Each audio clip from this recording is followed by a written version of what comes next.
Good morning, ladies and gentlemen, and welcome to the show on this Tuesday, the 8th of February, 2022. Thank you for tuning in. I'm glad to have you guys here. Now, you know what?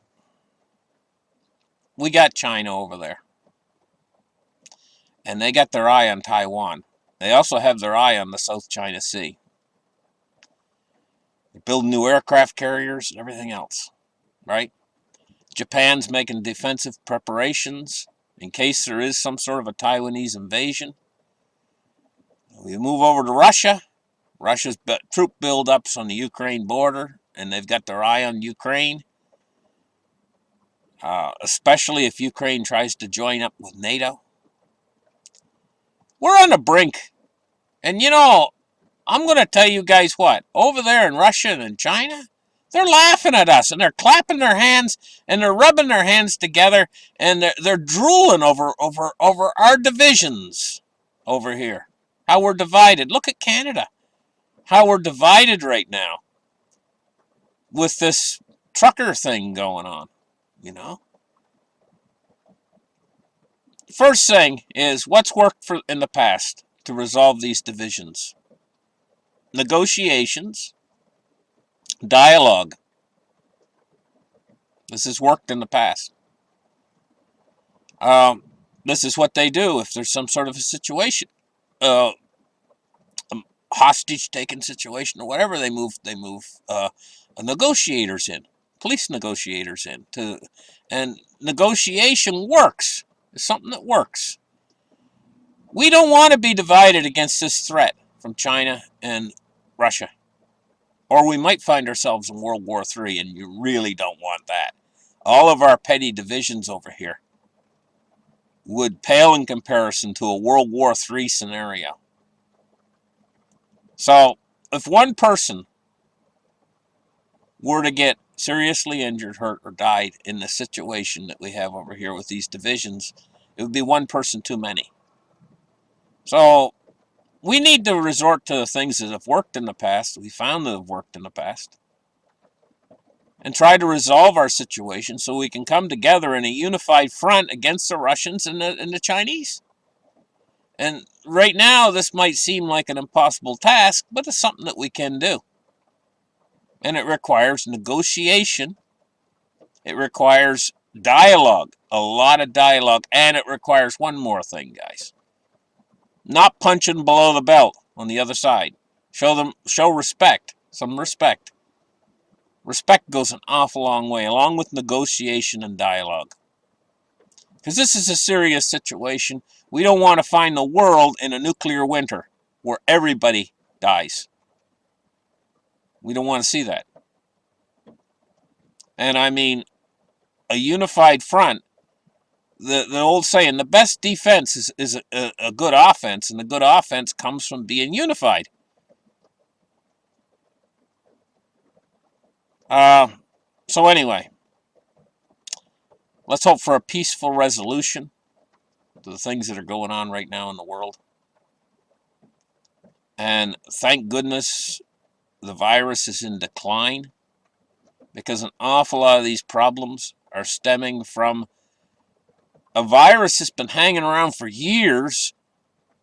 And you know what it reminds me of? You ever seen these big blowflies? You might get a blowfly in the room, or one of these big house flies, and he'll never light on so you can swat him. And he's flying around the room, and he's bugging you. That's what this virus has been doing for 2 years.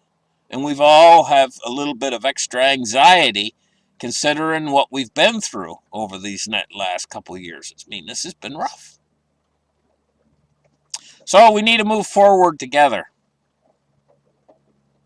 We need to try to find some way to remain unified. Because we do have this threat. And believe me, this threat is real over there in China and Russia.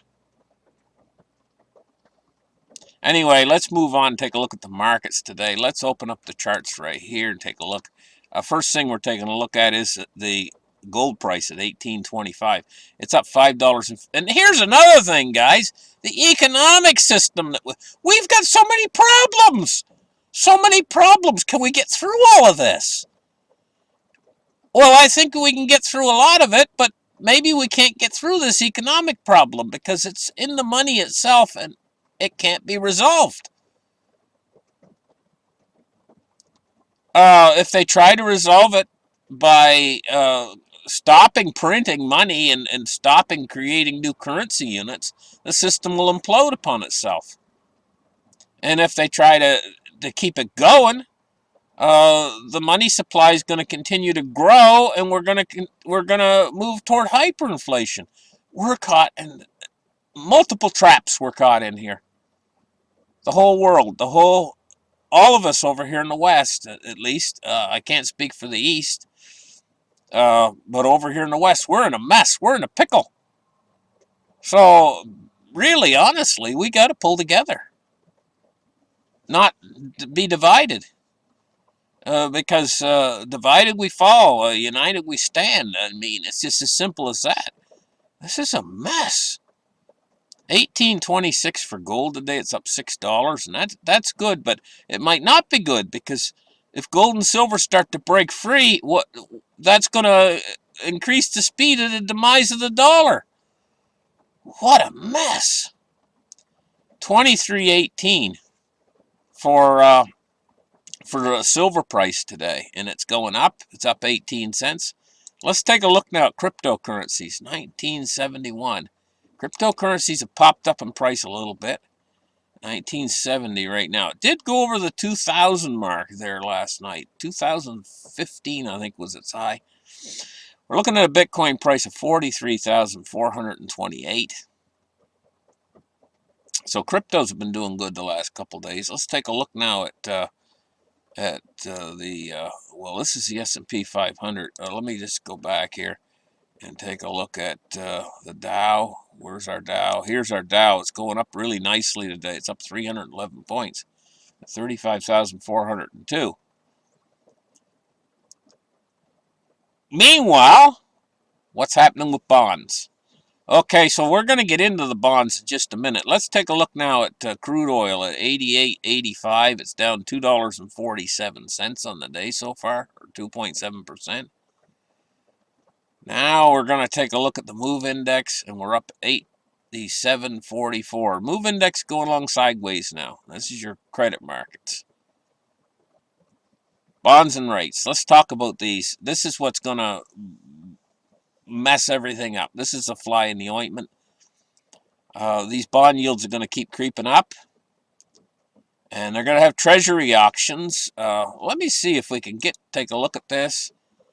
Right here, Fed's tightening plan upends outlook for treasuries and bond sales. Yeah, well, they were the biggest buyer in the market, and they're pulling out. The Fed's pulling out. So what's going to happen with the treasury sales? It says here, the Federal Reserve shift toward a major reduction in its footprint. In other words, they're not going to be the biggest buyers anymore of U.S. bond market this year, has upended expectations for sustained cutbacks to the Treasury's quarterly sales of longer-term debt. Forcing dealers to gird for bigger auction sizes down the road. In other words, there's going to be more treasuries floating around to the market. Less buyers. Pandemic relief is falling off. The Treasury in November began scaling back what had been record so-called refundings of longer-term securities. A set of auctions saw the first cutback since 2016, and the Treasury at the time hinted at further reductions, saying any decision would be revealed in subsequent funding statements. This week's statement, due Wednesday, will indeed showcase another reduction.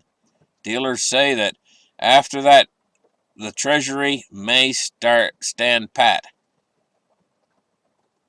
thanks to Fed's policymakers who have telegraphed shrinking of their bond portfolio later this year. The whole thing's a mess.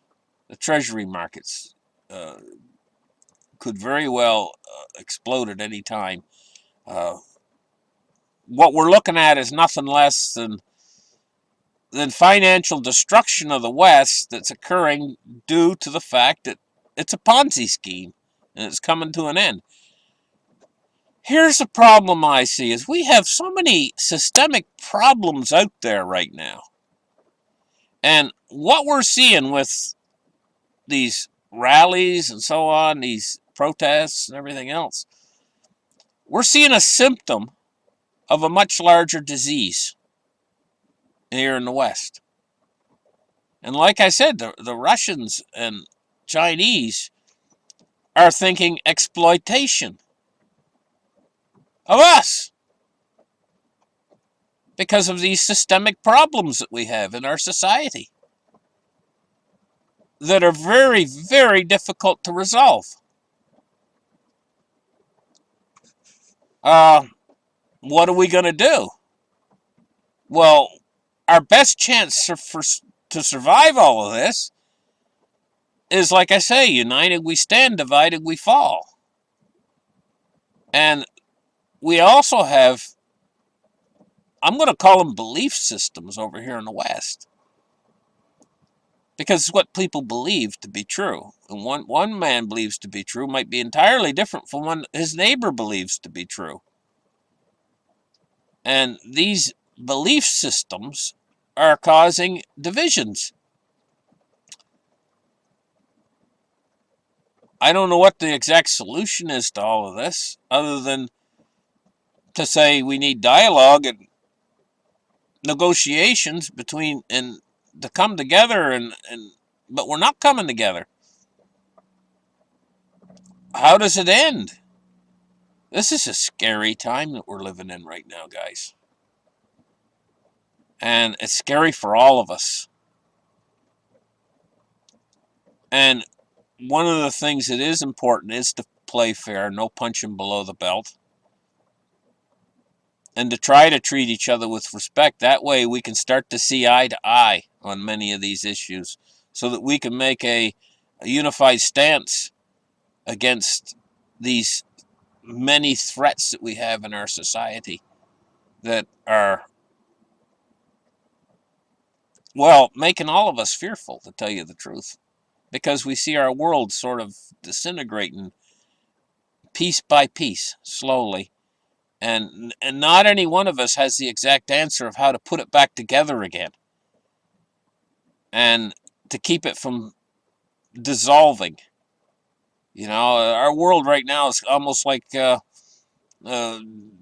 a piece of sheet metal or something into a bucket full of acid, you know, and that's what our world is. We're watching it dissolve in front of our eyes. Instead of coming together, you know, it's dissolving. We need to think about how to fix and repair the damage that's being done to our society in general as a whole. And one of the things involved in here is respect for each other. Thank you guys for listening. Like and subscribe, and we'll catch you guys in the next show. Bye-bye.